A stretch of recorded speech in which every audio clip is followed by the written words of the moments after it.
Pour terminer le travail du chapitre, nous allons maintenant calculer les volumes et les aires des pyramides, des cônes et des sphères. Donc, un peu comme on le fait depuis le début, il va y avoir différentes formules que nous allons devoir appliquer dans divers exemples.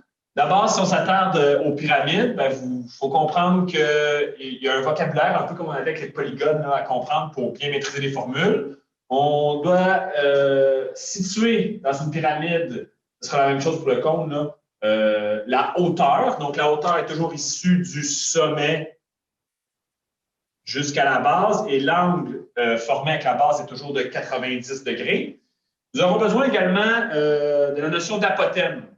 Donc, l'apothème d'une pyramide, c'est sur une des faces latérales. Donc, dans le cas ici de mon exemple, j'ai une pyramide à base carrée. Eh bien, l'apothème d'une des faces, bien, on découpe ici avec un triangle. Donc, quand on regarde la face latérale et que nous avons le triangle qui est ici, l'apothème sera tout simplement ici la hauteur de ce triangle. Okay? Donc, il faut comprendre que la représentation ici, c'est une des faces de ma pyramide. Donc, vous avez ici devant vous les différentes formules, les deux formules pour calculer ce qui va être souvent demandé concernant les pyramides, c'est-à-dire calculer l'aire latérale. Rappelez-vous ici que nous sommes dans le cas d'une pyramide régulière, à base régulière. Donc, la base de la pyramide est un polygone régulier.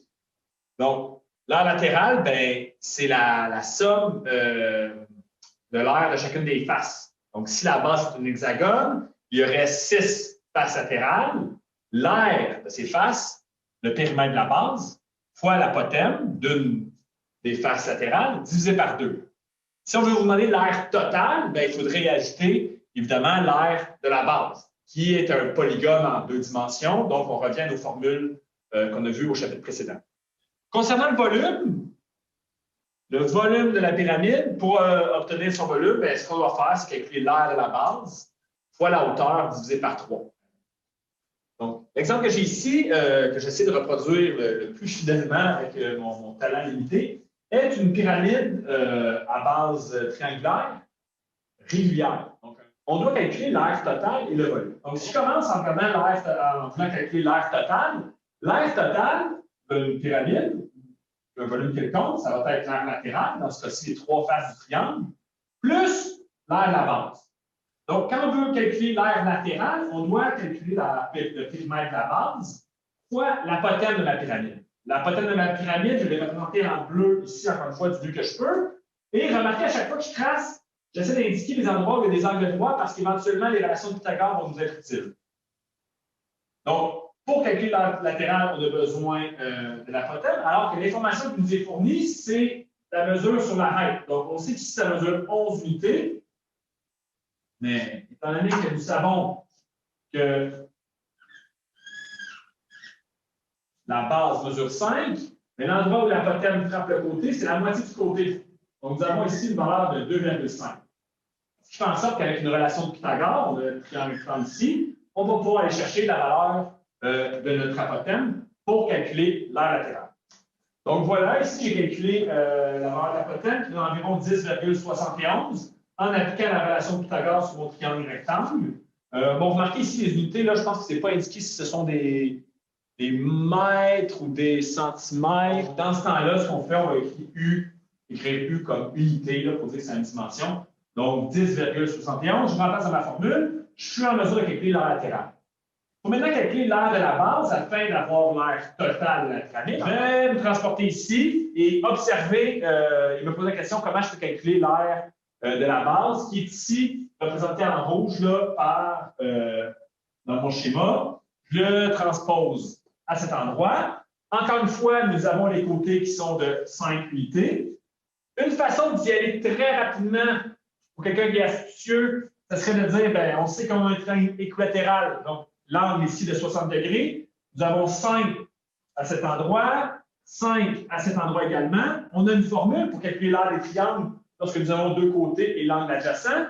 Mais encore une fois, j'essaie de généraliser la façon de faire pour des... si on avait une base hexagonale, octagonale, etc., on utiliserait plutôt la formule suivante pour calculer la base. L'aire de la base prendre,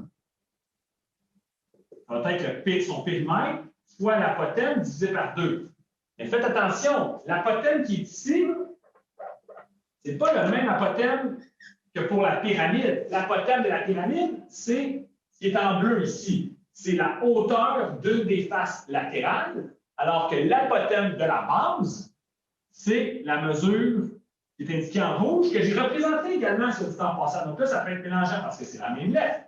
Moi, j'ai pris la peine de prendre des couleurs pour vraiment distinguer les deux apothèmes. Celle qu'on trouve, qu'on écrit sur la pyramide, et celle qu'on retrouve sur la base.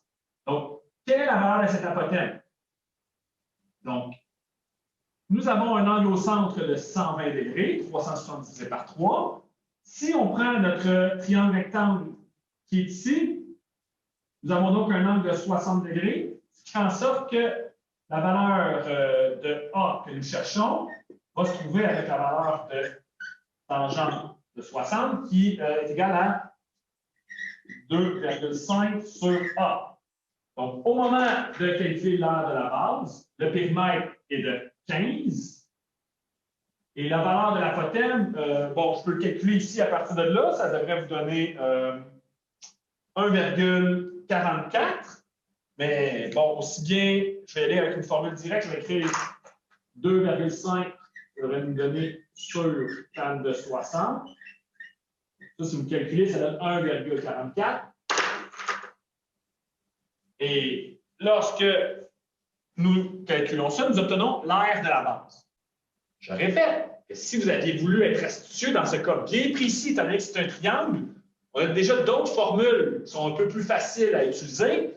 J'ai une mesure de 5, l'angle adjacent est de 60. On a une formule directe, très facile pour calculer l'aire. Vous obtiendrez le même résultat. Ici, j'ai généralisé la façon de faire dans le cas où la base de la pyramide ne serait pas triangulaire, mais plutôt octogonale, hexagonale, etc.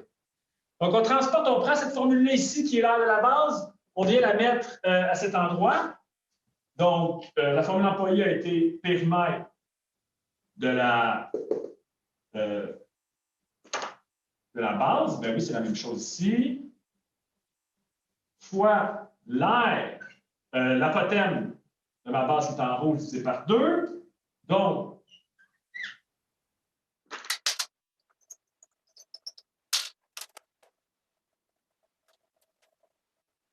Donc, cela devrait donner 91,17 unités au carré. Donc, ce que nous avons ici, c'est l'aire totale.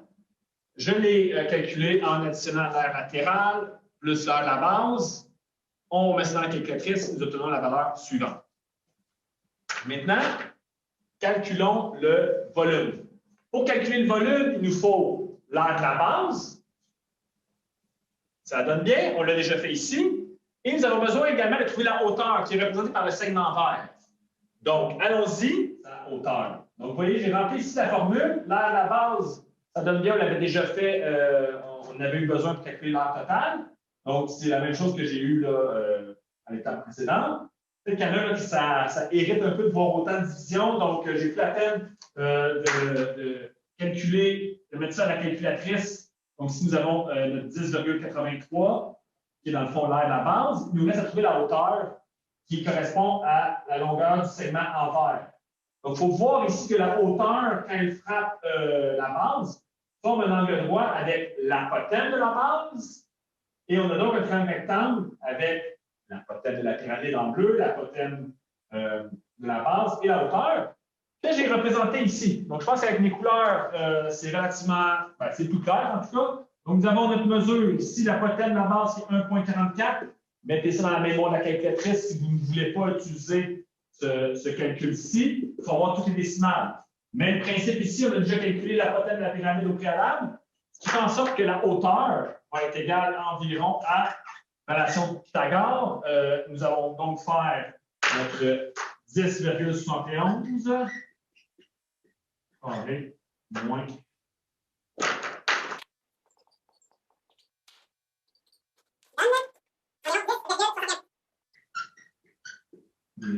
carré. Donc, je m'en vais remplacer mon 10,61 ici.